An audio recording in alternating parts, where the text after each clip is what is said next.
Welcome the learner to your personal deep dive. Your shortcut to really getting under the skin of some fascinating material. Exactly. We do the heavy lifting, you get the insights. Yeah, And today, well, we're diving deep into session 55 of the Law of One. it's a really packed session. Our goal, the learner, is to go through it question by question. Yeah, pull out as much detail, as much understanding as we can, in our usual engaging positive way. Ready for some aha moments? Let's do it. So, starting right at the top, question 55.1, the questioner immediately asks about the instrument. Carla shows their concern. And that supportive dynamic is really a theme here.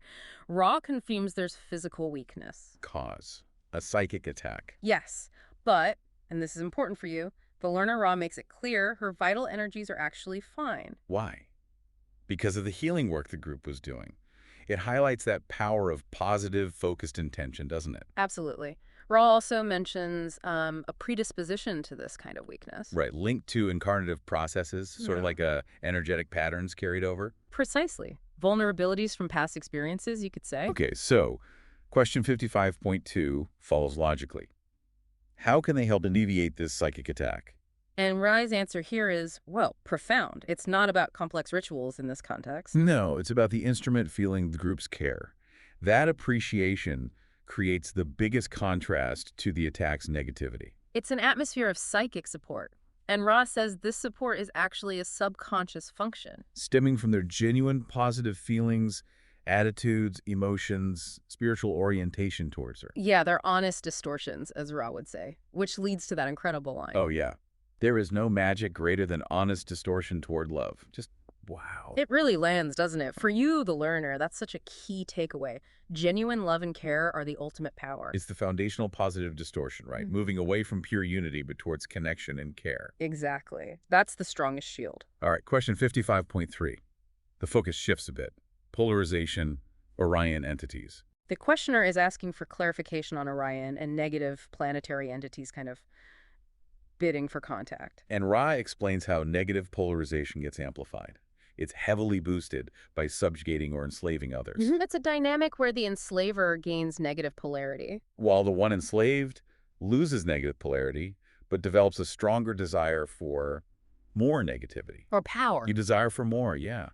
It fuels this cycle of control and seeking power through negative means, creates imbalance. So question 55.4 digs deeper. If a third density person just calls an Orion crusader, does that polarize both of them? And here, Ra gives us a really important distinction for you, the learner. Calling versus bidding. Calling is like being a student, seeking help in negative understanding. Yes, a suppliant neophyte. And when Orion responds, sharing its negative philosophy, it gains negative polarity itself by essentially enslaving the caller philosophically. Okay, but then there's bidding. That's different. Very different. Bidding is trying to order or demand results. It's a power play. And Ray mentions this rare situation, a contest. A negative person here on Earth could potentially bid or even trap an Orion entity. It's possible, apparently, and because the Orion entity is still subject to the first distortion of free will, and the third density person has incarnational experience, if the bidding is properly done, The tables can turn. The Orion entity can actually lose negative polarity, proportional to how strong the bidding was, it's a complex game on the negative path. which immediately raises the next question, 55.5. What does properly done bidding even mean? Ray's answer is pretty stark, gives you a real sense of the extreme nature of this path, the learner. It means being almost purely negative, like 99% of your thoughts and actions dedicated to service to self. That level of intense, unwavering self-focus is what's needed. Astonishing dedication, just in the opposite direction. So how do they communicate for this bidding? Question 55.6. Ray mentions two main ways: perversions of sexual magic and perversions of ritual magic. And the crucial factor for success in either. The purity of the bidder's will, that near-perfect concentration on dominating the other entity, sheer force of negative intent. Okay, so the questioner then asks, wisely, I think, in 55.7, is our contact with you, Ra, anything like this negative bidding? And Ra is absolutely clear. No relationship whatsoever. Zero. This contact is typical of the Confederation, the brothers and sisters of sorrow. The receivers prepare differently. Right. They work on themselves, sacrifice self-oriented distortions, Yeah. all to be of service. The motivation is completely different. Ra's desire is to serve. And there's mutual gratitude. The group is grateful for the contact. Ra is grateful for the opportunity to serve.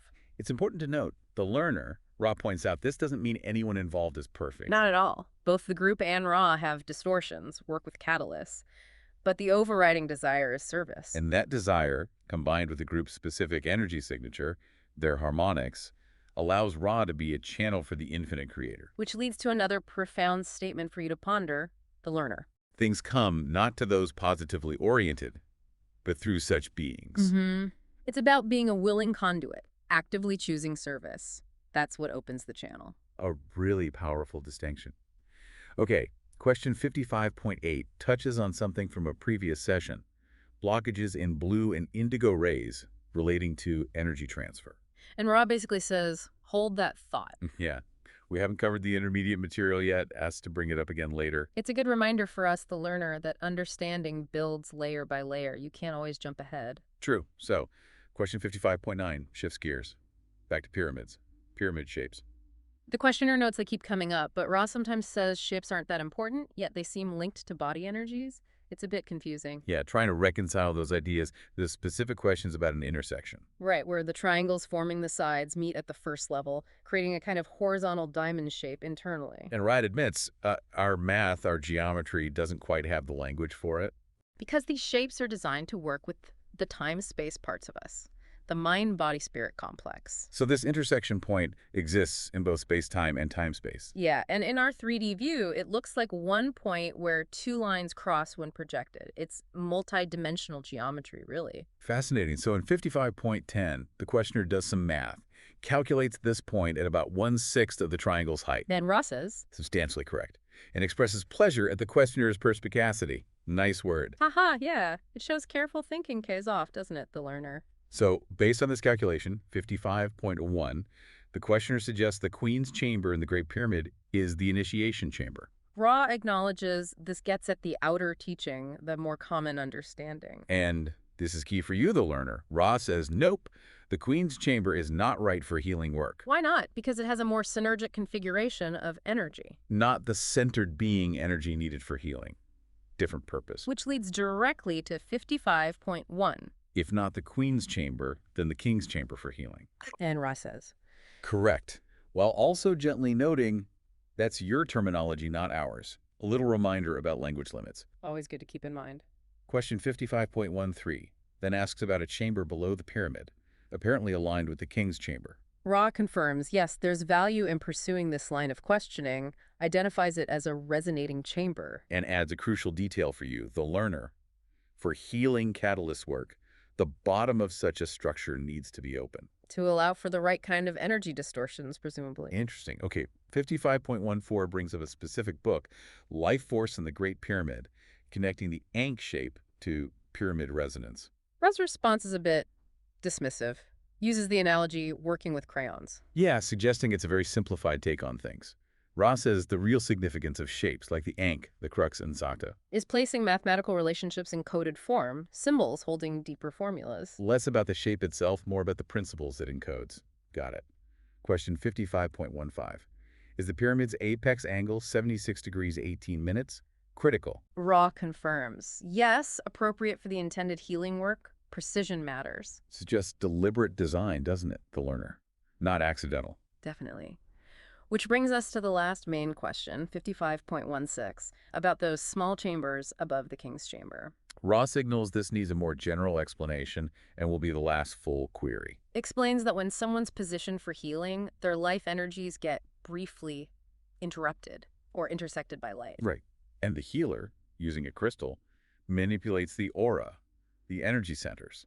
Based on the person's own will to heal, it allows for corrections. Then the person's own energy field, hopefully less distorted now, reprotects them. The goal is equilibrium. And achieving that equilibrium involves physical factors too. Temperature, barometric pressure, even the electrical charge of the atmosphere. And those chimneys or shafts connected to the King's Chamber, they help control the temperature and pressure. It's an incredibly sophisticated system described there, the learner. Mind, body, spirit, environment all interacting. So, question 55.17 tries to summarize. Does this healing unblock energy centers to perfect the 7 bodies and restore balance? Ra, noting the instrument's fatigue, gives a concise answer. It's more like the distorted energy pattern is temporarily interrupted. Creating an opportunity, a window for the person being healed to consciously choose a more balanced path. The charged atmosphere and the crystal directed by the healer act as catalysts, but conscious awareness after the process. That requires the healer's presence and directed will, and the person's own participation. It's not automatic. Ra then asks if there are any final brief queries. And just like at the start, 55.18 is the questioner checking on the instrument's comfort and the contact. That consistent caring shines through. Ra reassures them, all is well, you are conscientious. And then announces departure. End of session. Wow, what a journey through just one session. The learner. Seriously. From psychic attacks and the sheer power of love, To the nuts and bolts of negative polarization, calling versus bidding. and then into the intricate workings and purpose of the Great Pyramid's chambers. It's all interconnected. Some real standout moments for you, the learner, I think. That power of sincere care being a real energetic defense. Definitely. And the difference between just asking for negative help versus trying to command negative forces.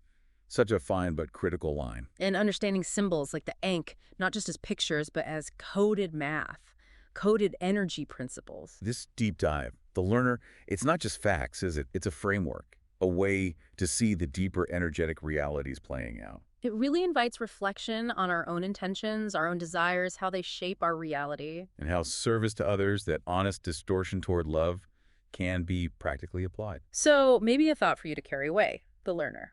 Reflect on the power of your own will and intention right now. Are you calling or bidding or perhaps striving to be a channel for service? How purely are your own intentions directed, moment to moment? It's a lifelong exploration. Indeed. Thank you for joining us on this exploration of session 55. We hope it's given you valuable insights. Keep learning, keep growing, the learner. The journey itself is the reward. Namaste, I am you and you are me.